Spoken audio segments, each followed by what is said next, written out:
Hello there friends and welcome. For today's Pathfinder guide we have a very special video. My first ever Mythic Path tier list. All the Mythic Paths we have available, around 10, will be ranked. After all, I've already completed the game with each of these Mythic Paths, including standalone guides for them. Now first, I want to explain the main parameter I'll be using to rank each of these Mythic Paths, especially against each other. And it's very simple, early game power, that's right. To me, it's all about early game power, that is how early in the game your characters can achieve a great amount of power, which matters a lot because Wrath is a very long game. The earliest you can do it, the more gameplay and fun you'll have while being very powerful. Second, before getting started, I just want to say that despite some of these Mythic Paths being of, let's say, a low tier, it doesn't mean that they are useless, right? They just aren't as good as the other ones, but they're still viable enough for full runs, and so on. So without further ado, let us get started into our best Mythic Paths tier list guide. Now, at the top of all Mythic Paths, triple S tier, the highest of them all, we have Merged Angel. Now, before getting into it, it's important to explain what merging means, because it does matter a lot when it comes to understanding why the merged mythics are so powerful. I already have a separate guide where I explain all of the merging mechanics in depth, so for now I'll try to keep it simple. First, you can only merge with either the Angel or the Lich Mythic Paths. Second, only a few classes in the game can do so. The full arcane spellcasters such as Arcanist, Witch, Wizard, and Sorcerer can merge with the Lich Mythic Path. Meanwhile, the full divine spellcasters such as Cleric, even Druid, Oracle, and also Shaman can merge with Angel. By full spellcaster it means getting level 1 to level 9 spells. For example, a Wizard. Meanwhile, a Magus only gets up to level 6 spells, so it's not a full caster and cannot merge at all. And to put it simply, the main benefits of merging are supercharging your spellcasting progression speed. When you reach Mythic rank 3, you'll get the option to merge your already existing full caster spellbook with the Mythic spells from either Angel or Lich. And this has multiple advantages. First, you get to apply all of your Mythic spells on top of your class's spellbook. For example, at level 6 you have Bolt of Justice, a Mythic Angel spell, together with Heal, a normal divine spell. While at level 8 we have Avenger's Blessing and Storm of Justice, together with Shield of Law, a normal divine spell. This will highly increase the amount of times you can cast the spells before resting, because by default, the separate Mythic spellbooks have a very small amount of slots. Meanwhile, if you're merging, you'll get way more. For example, at level 8 spells, I have 13 whole casts per day. If I was not merging, it would be something like at most 3 to 4, and it would take forever to get there too. We have more than triple the amount. Second, and most importantly, you'll get access to these very powerful spells way earlier than the rest, because whenever you merge, all of your Mythic ranks from 1 to 10 will be added to your caster level for both more powerful spells benefits like higher duration and damage, and, here's the best part, for your spellcasting progression speed. So for example, a level 10 Cleric, that's also 3 Angel, casts spells as if they were a level 13 Cleric, which means you get level 6 and level 7 spells instead of just up to level 5. It really makes a massive difference. As a matter of fact, right at chapter 3, when you get Mythic rank 4 and are level, let's say 13, you will already have access to some of the highest, most powerful spells in the game, level 9 spells. No other Mythic Paths can get them so fast. It truly is a massive increase in power, which is why I say the merged mythics are at the toppest tier of them all. But with that out of the way, let's now get into why Merged Angel is truly the best. Well, your Mythic spells are somewhat better than the Mythic Lich ones. For starters, you have better damage spells through the highly OP Bolt of Justice and its area of effect version, Storm of Justice. These spells are just like orbital strikes. They deal an enormous amount of irresistible damage, further boosted by merging, right? Because my character here has 29 caster level instead of just 20, by being Mythic 9 Angel. And every increase you get you even more damage dice. They also don't require a roll to hit at all, they always hit the enemy regardless of their stats, and as with all mythic spells, they automatically bypass spell resistance too, so it doesn't matter if you're fighting a Demon Lord. As a matter of fact, if you are fighting a Demon Lord, they'll take even higher damage from this, right? Honestly, by just casting Storm of Justice, which you get very early at Chapter 3 as Unmerged Angel, you trivialize the game pretty much. It's that good. Second, I also believe Angels have much better party-wide defensive buffs. For example, Aegis of the Faithful, gained at level 6, so you already start with it, will grant a party member shield for a +4 shield AC, which is very good because this spell is by default personal only. Through Angel you can cast this on party members. Shield of Faith for +5 deflection to AC, also great. Protection from arrows, decent enough. Displacement, amazing because it lasts 1 minute per level, and by default displacement is 1 round per level only. For 50% concealment, that means a static 50% miss chance on all enemy attacks. Lastly, also resist energy, which is decent enough. But it's mostly about shield and displacement because you can't really get them on all party members otherwise. At least not with such high duration. Because at level 9 it will evolve into Fortress of the Faithful, which is well an area of effect version of it hitting your whole allies that also just happens to last 1 hour of real time. And speaking about spell duration, because of the merge increase your caster level, Merged Angel and Liches also have the easiest time making all of their spells into 24 hours duration through the Enduring Spells line of mythic abilities. The Ward Against Weakness line of mythic spells is also very good because it provides immunity to, well, almost everything that matters party-wide outside of level drain. Nauseated, sickened, fatigue, exhaustion, diseases, poison, and most importantly, ability damage and ability drain, which you can't really get anywhere else as far as immunity outside of like very few specific cases. With this, it's party-wide.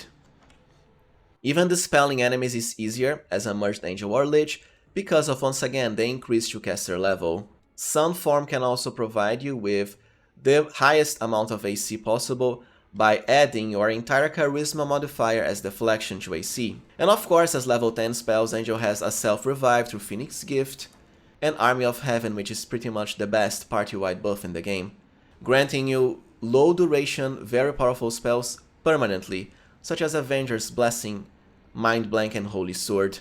To put it simply, Angel really is the real deal. And it's even better because, well, you can kinda see that story-wise, they probably developed the Angel Path first. It has the highest exclusive content of all Mythic Paths.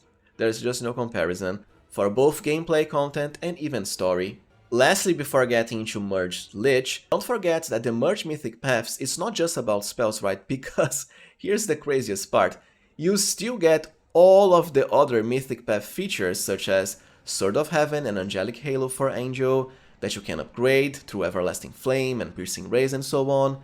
So it's a lot, right? It's too much in one neat little package even. For the other best Mythic Path at SS tier SS, the second of them all, we have Merged Lich. I have already explained why Merged Mythics are so good, and Lich, well, your spells are also amazing.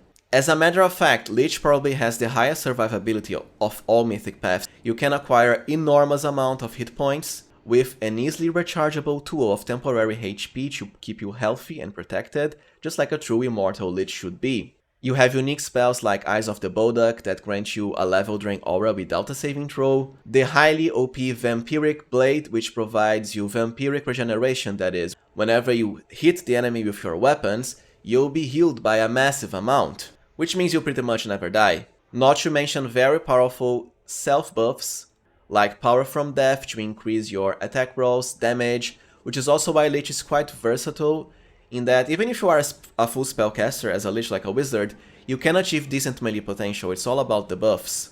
You even have a spell that literally lets you avoid death, right? And of course we can't forget the highly unique Repurpose line of spells, which lets your character reanimate almost any enemy in the game. They do last through resting, but they aren't permanent in that, well, if you go to another map area, they'll disappear. But it's as best as you can have, because they will have the same stats as the enemies you just killed and reanimated.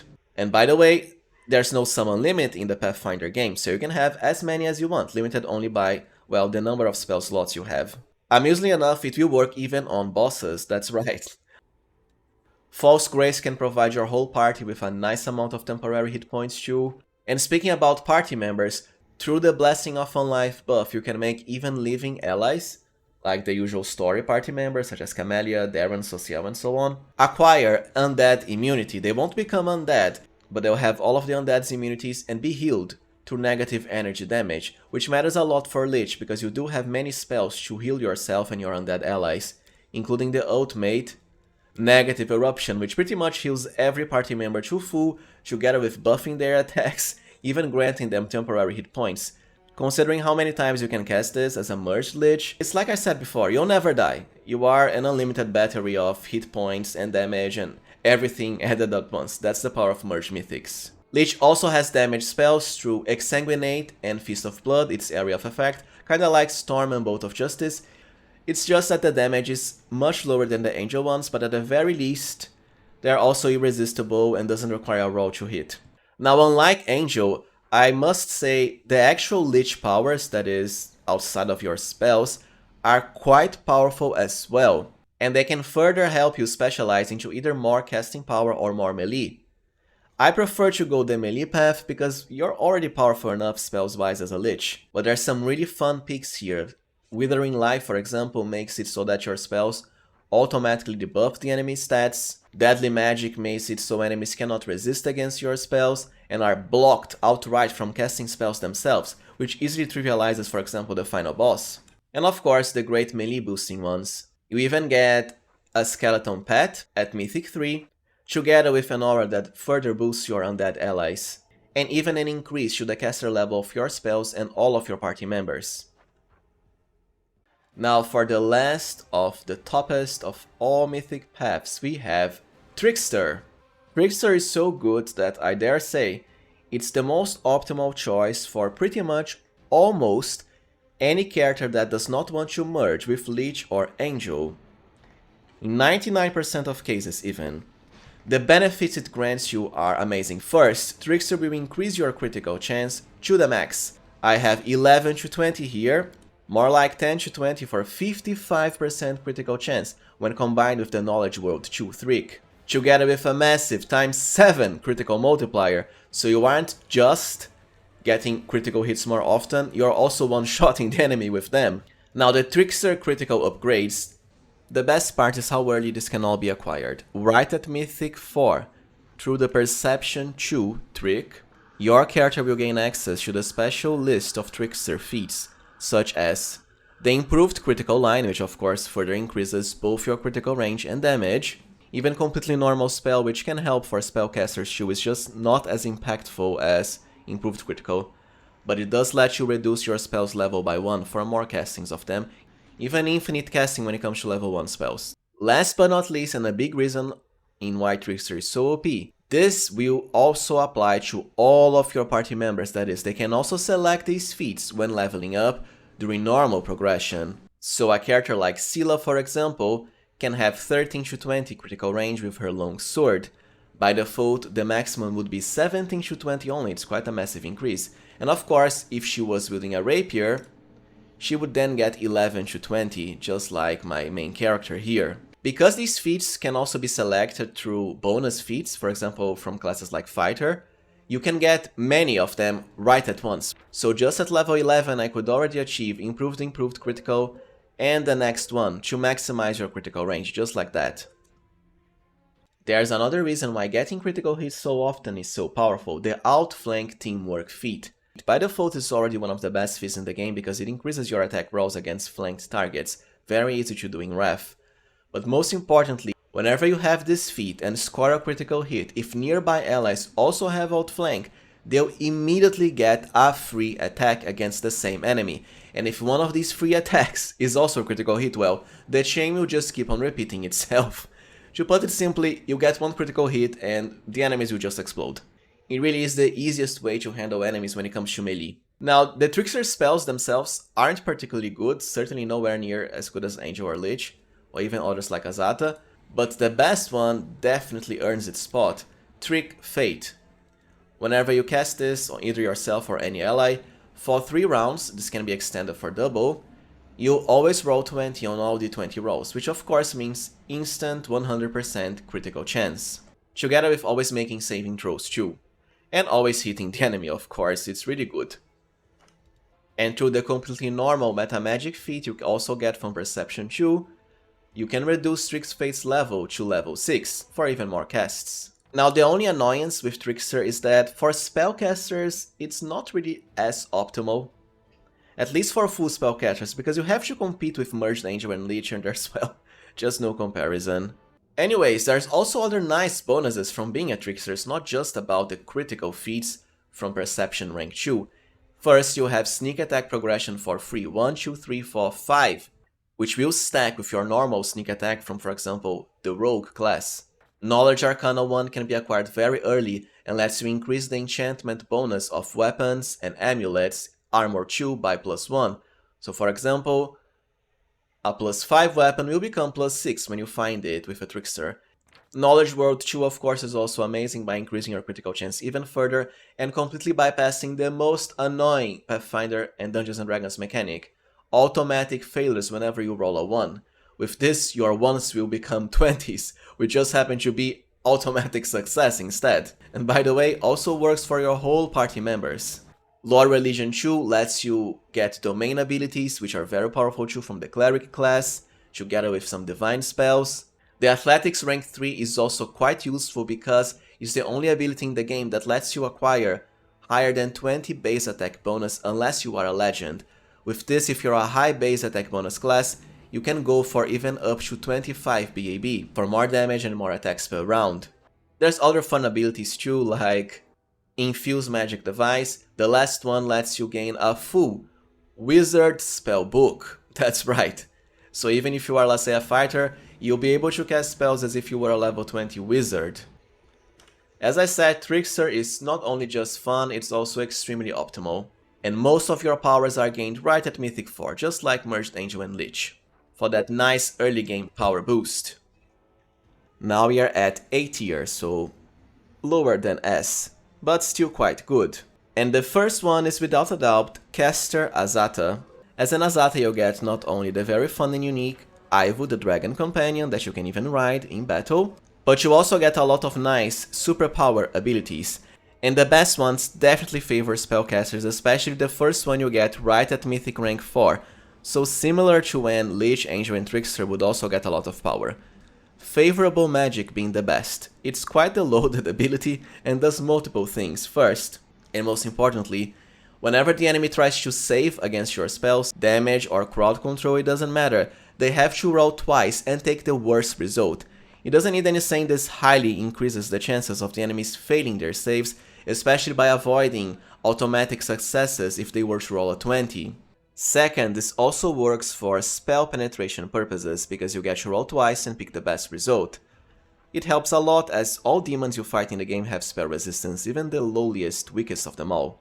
Lastly, even if the enemy manages to save against one of your spells, they'll still take 75% damage instead of just 50. As I said, this ability is quite stacked, and amusingly enough, on the Demon Mythic path you get something similar, except only at Mythic 9, on limited uses even. As an AZATA, you'll get this permanently at Mythic 4. Now the other bonuses you get as an AZATA also help your spellcasting power, especially ZP Magic, which lets your spells hit 2 enemies at once. This has great synergy with, well, 2 of the best spells in the game. First, Hellfire Ray, the highest single target damage spell. With this you hit 2 enemies at once for massive damage. Second, Chain Lightning. It will become the best area of effect spells for AZATA, all because of ZP Magic, because through it, your Chain Lightning will hit all enemies twice, for great damage too. Amusingly enough, this also works for buffs, and AZATA does have amazing ones, such as Believe in Yourself, for a very nice amount of stacking ability bonuses to your party members as morale. With ZP Magic, it can hit 2 party members at once for maximum efficiency. The other AZATA powers, I'm afraid, are nowhere near as good as Favorable and ZP Magic, which is why I say AZATA is much better for casters. As far as the AZATA Mythic spells, they're pretty good too, but mostly about buffing, such as Ode to Miraculous Magic, Believe in Yourself, as I explained before, Moral Support, and Songs of Steel. They're all quite good at what they do. Azatas also have a very unique line of spells, Second Breath and Heroes Never Surrender. Second Breath lets you recharge all ability uses from all of your companions, including yourself, which has great synergy with, let's say, for example, Smite Evil from Paladin or Domain Powers from Cleric, but also other stuff like Barbarian Rage, Scald and Bard songs, the list just goes on and on. Meanwhile, Heroes Never Surrender does the same, except also restores the spells of all allies up to level 7, outside of mythic spells. And as far as my favorite AZATA spellcaster, well, definitely the ones focusing to crowd control, because of how good favorable magic is. There's another great mythic path at tier A2, Unmerged Lich. That's right, unlike Angel, Lich is quite powerful when merging, or also not. And it's all because of how fast you can get some of the most powerful Lich abilities and spells. For example, at Mythic 3, you can already go for Death Rush or Fear Control. Both will highly increase your damage, while Fear Control also increases attack rolls. You get the Skeleton Path regardless at Mythic 3. Then by Mythic 4, so Chapter 3 still, you will already have access to some of the best Lich spells. Most importantly for any melee and ranged character, Vampiric Blade.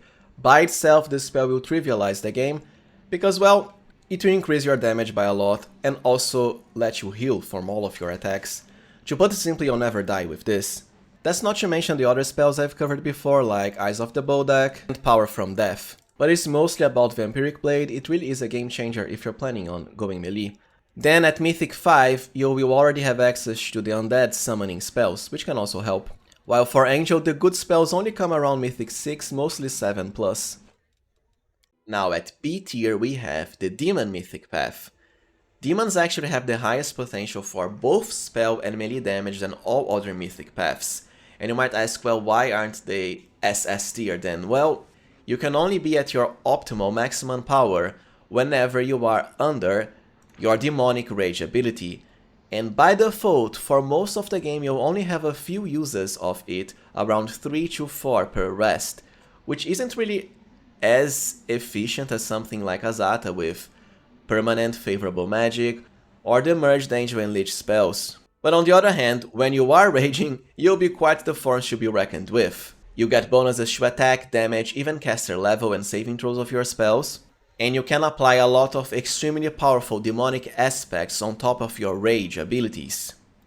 Calavagus being the cheesiest, most busted of them all. Whenever you make first a combat maneuver check like Trip, and second, a charge attack, you'll get a free hit on the enemy. Free attacks are of course always good, especially when combined with two other very powerful abilities, combat maneuvers and charging. But if you're looking for the truly tastiest cheese, you have to be, first, Demon Kineticist, one of the most busted class and mythic path combinations in the game, to this day even. And it's all because of Calavagus. Whenever you hit the enemy with your Eldritch Blast abilities, including Area of Effect ones, you can automatically trip them through Bowling Infusion.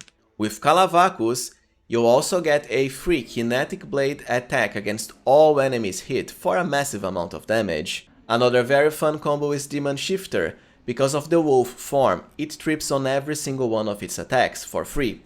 Which means with just one hit, well, you have infinite looping attacks, right? Because your first attack trips, the free attack also trips, and it all just loops back and forth with Calavagus, generating more and more attacks.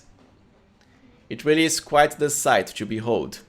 Lastly, Demon Cavalier, because Cavaliers are first all about charging, and second, they also have an ability that automatically lets them disarm the enemy, which is a combat maneuver for free Calavagus attacks. But outside of Calavagus, you also have other very powerful demon aspects, such as Shear for higher attack rolls and more powerful damage when charging, Incubus for higher spell DC and melee attack power, Succubus for a saving throw debuffing aura and mind-affecting immunity for your whole party, and of course the greater demon aspects, which you can get at Mythic 5+.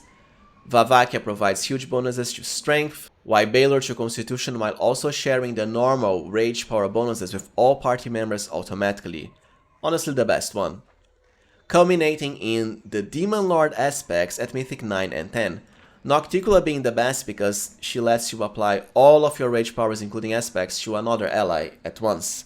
And Pazuzu can provide you an extra attack, while Sokov Benov is almost the same as the AZATA favorable magic ability, although well, it only comes super late. Demons are quite versatile at both melee and spells, because like I said, you have aspects that increase both. Aspect of Brimorak, for example, will highly increase your spell damage for the most powerful Hellfire race possible. Now, as far as ranged characters, I wouldn't say the demonic benefits are as good. I mean, they are versatile enough to also increase your ranged attack damage. It's just not going to be as good as melee because of, let's say, Kalavakus and Sheer. For ranged characters, Trickster is definitely way better. The demon mythic spells are, on the other hand, somewhat disappointing. You're mostly going to be using the self buffs like Flames of the Abyss, Abyssal Skin, and also Life Bane. They do have the unique demon shape-shifting spells though, which can be quite fun, especially the Galu, Merilith, and of course Balor forms gained at the ultimate demonic form power. We are now at C tier, and that's Aeon. Look, it's not that Aeon is bad, not at all, but its most powerful abilities come kinda late compared to the other mythic paths I've just covered, usually at around mythic 6. For the entirety of chapter 3, you'll be stuck with mythic 4, so mostly, first, your main gaze ability. The Aeon gazes can be quite good in that they apply not only buffs to your whole party, while also debuffing the enemy at the same time. Attack being the best one, because well, it increases the attack rolls of your whole party by a stacking amount, together with reducing the enemies, so that they hit you less. At the start, you have a limited amount of gaze uses, just a little bit higher than Demonic Rage from Demon. Attacks of Opportunity is also another amazing choice, because when combined with the ever-ready mythic ability, your attacks of opportunity, also that of your allies, will get a absurd up to +20 to both attack and damage, and as I've covered with Trickster, stacking attacks of opportunity is the way to get OP at melee, especially when you have high critical range weapons. At Mythic 4 you get Aeon Bane. It will increase your damage and attack rolls against any enemy, but most importantly, it lets you automatically dispel enemies for free on every attack you have. At Mythic 4 it's just one effect per attack. Considering you can have 4+, especially when combined with attacks of opportunity, it's certainly a decent enough ability. After all, the most powerful enemies in Wrath are only powerful because they come pre-buffed with a lot of powerful buffing effects, which of course you'll be dispelling very fast and easy as an Aeon. Now Mythic 6 is when Aeon starts getting really good, which is only at the middle of chapter 5. First, extra gaze, so you can now apply 2 gazes at once, ideally attack and attacks of opportunity. Second and most importantly, improved Aeon's Bane. Now whenever you attack the enemy, even if only once, you'll get to dispel all of their buffs. While it might fail, let's say if you are on unfair, honestly, it's all buffs on every single attack. You will dispel the enemy utterly and completely no matter the difficulty. And there's really no words to say how amazing this is. The rest of the Aeon powers aren't as useful, but at the very least at Mythic 8, you'll get Perpetual Gaze, which means you have infinite uses of your gaze abilities. As far as the Aeon spells, they are honestly mostly subpar. You have some nice normal Divine Self buffs, but that's it. Outside of the higher level ones, Perfect Prediction can increase the armor class of allies by Insight, very rare. The Edict line of spells are all cast as swift actions, which is good too, because you can still attack in the same round or even cast another spell. But the best ones are Edict of Impenetrable Fortress, which grants full physical damage immunity to any ally, together with Edict of Invulnerability, which is the same except party-wide. And of course, Perfect Form, one of the most busted spells in the game, that will set the stats of allies to their highest score. So if you have 50 strength, all of your other stats will also become 50. These spells have low duration, but they are powerful enough to be worth it. Now at tier D, the last one for the early game Mythic Paths, we have first, melee or ranged AZATA. Just like with Aeon, it's not that it's bad, but in the case of melee AZATA, you don't really have any superpower that increases your character's prowess, at least not as much as favorable and zippy magic for spellcasters. At most you'll get Incredible Might, which is decent enough, it just doesn't have as much of an impact. You'll get a morale bonus equal to your mythic rank on attack and damage, which can become +10 later on, but like I said, it takes a while to get good, because of how long it takes to get mythic 6+. Your critical hits and also charge attacks will get to debuff the enemy too, with quite a lot of powerful effects like stunned, prone, even instantly killed. This is of course even better when combined with the Ring of Triumphant Advance you can get on chapter 4 to double morale bonuses, including, well, up to +20 to attack and damage from incredible might.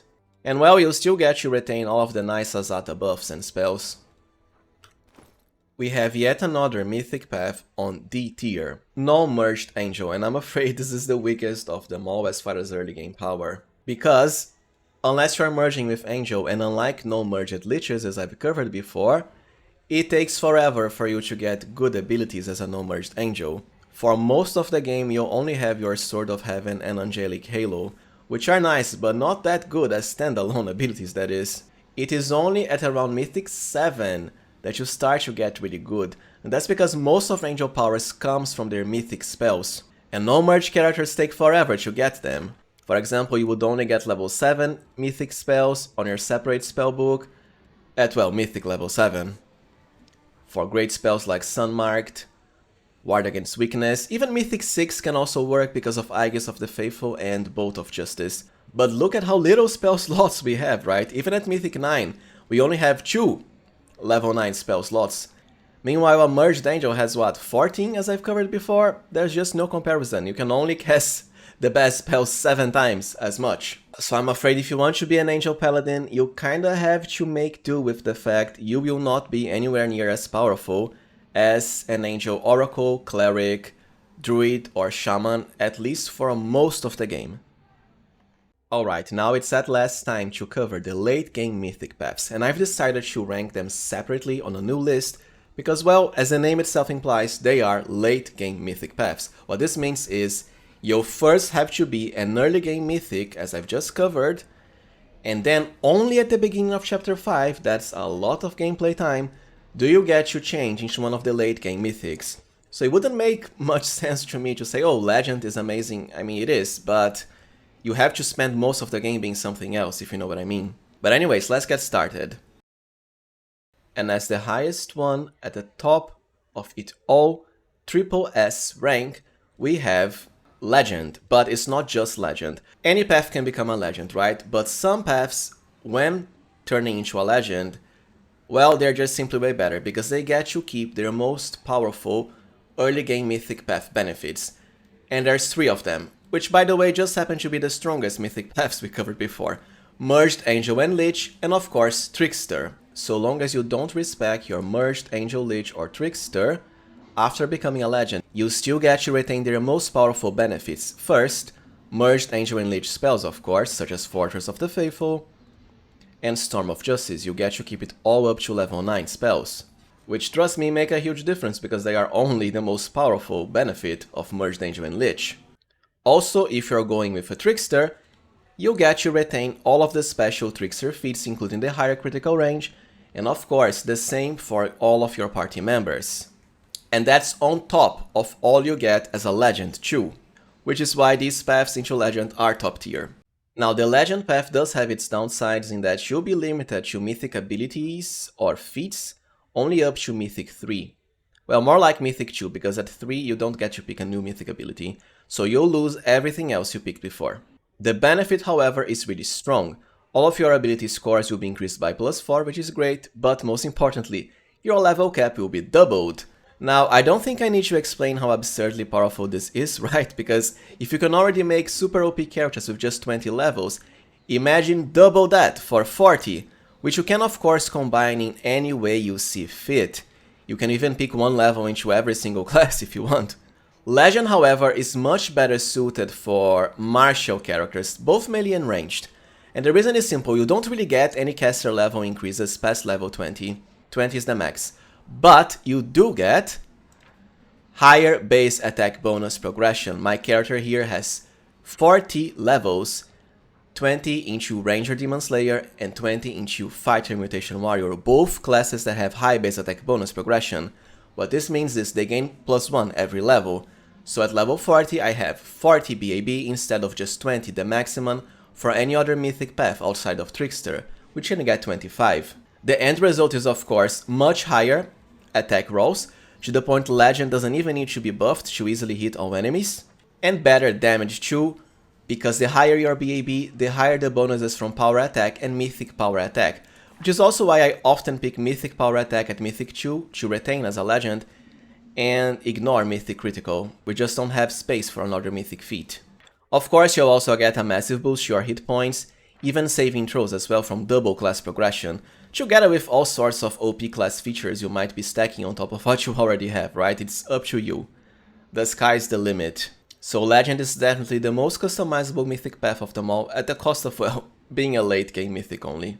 And when you add the special Merged Angel, Lich spells or Trickster bonus, like to critical range, well, you just wreck everything apart, because you combine the best paths early game with the best late game mythic path, all at once. The best abilities of both are now yours. Now for tier SS, so double S below triple S, we have Swarm, but once again it's not just normal Swarm. It's, well, Swarm coming from Merged Angel and Lich or Trickster, for the benefits I've already explained. The Swarm path itself is quite good, however, as far as its unique features. And by the way, Swarm is the most unique of them all, both in gameplay and story. For starters, all of your party members will leave you, just like that, including mercenaries you hired. On the other hand, you'll get to create clones of your own character with the same stats and class levels to fill your remaining party slots. While you can eventually get 5 whole clones for the maximum of 6 party members, for most of the game you'll be stuck with 3.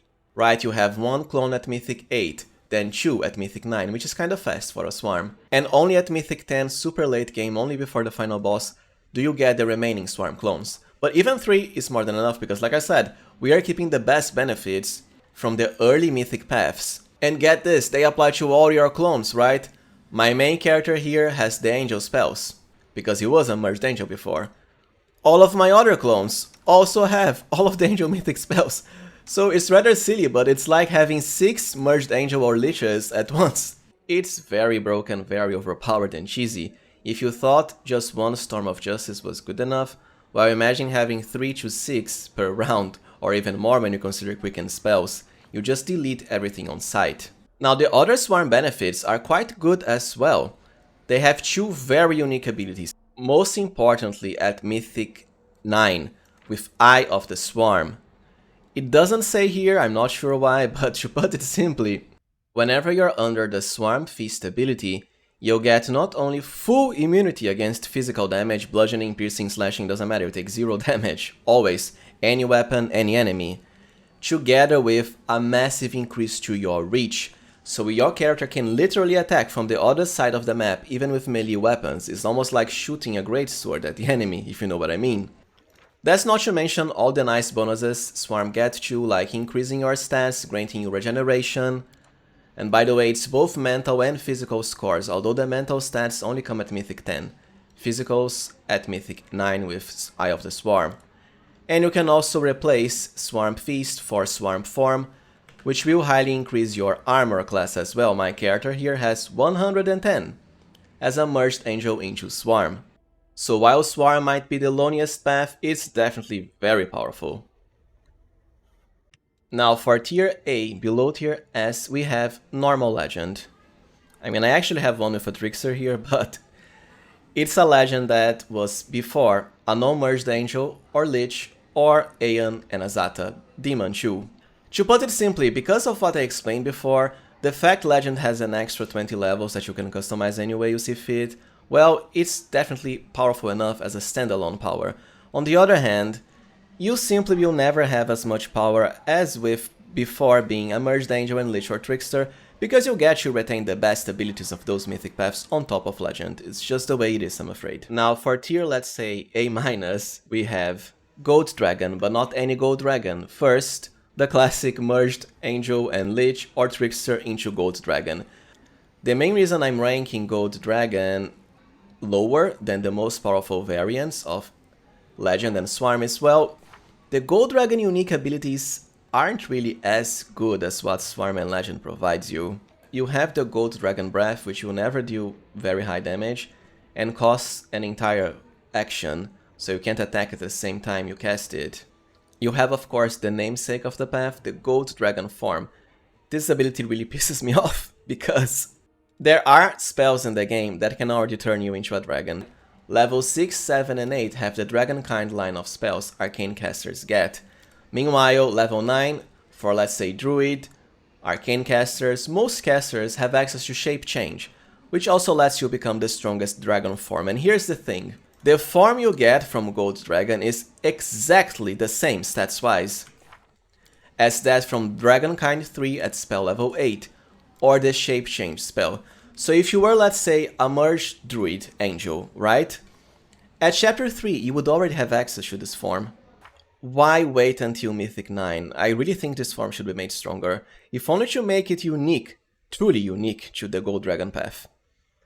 Besides that, you do gain 3 extra feats that you can pick, without prerequisites, which is very good, although you cannot cheese the Trickster special feats with this anymore. And as far as your perfect body and mind ability, they are decent enough, just not as good. They can make your character quite versatile, however, by increasing your base attack bonus to the max, even if you are a low BB class like Wizard, together with your skills, ability scores too, and even spell damage. At Mythic 9 it will be an increase to D8, which can help with spells like Hellfire Raid that deal D6 by default.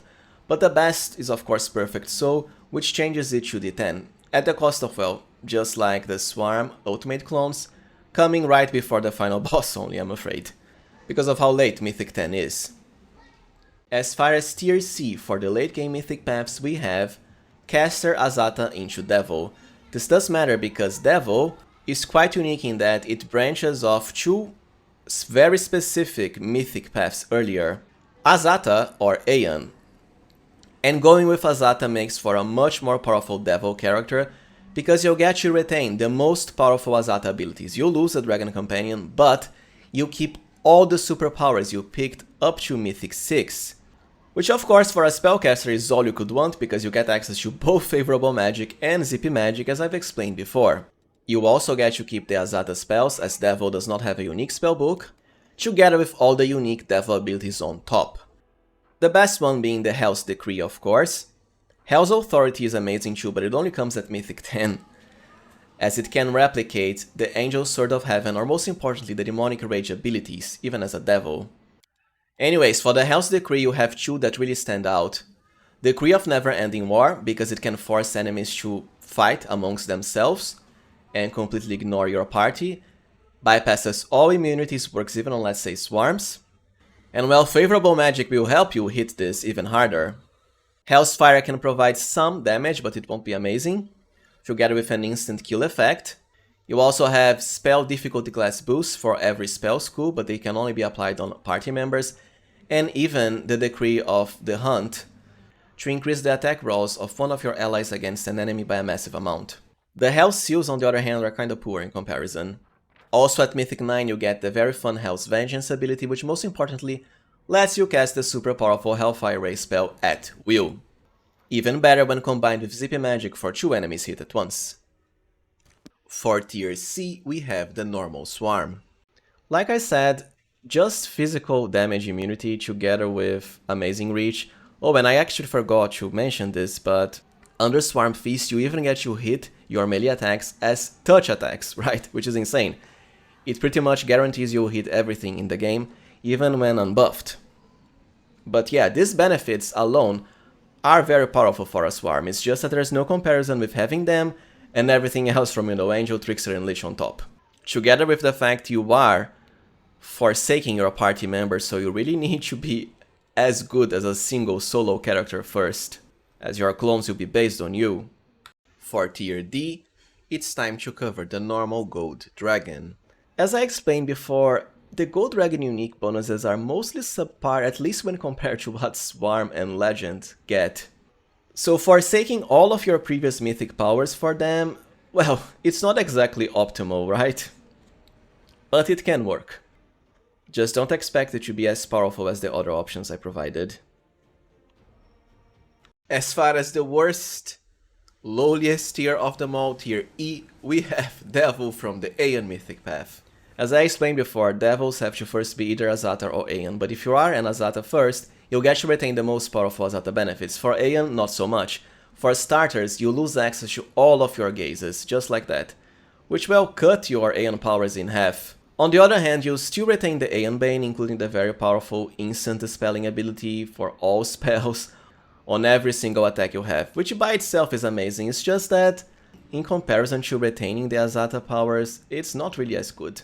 Well, so this was it for my Mythic Path tier list guide. If you found it useful, as always, please remember to like, subscribe, and also become a channel member if you can. I really appreciate your support. Thank you for watching and see you next time, friends.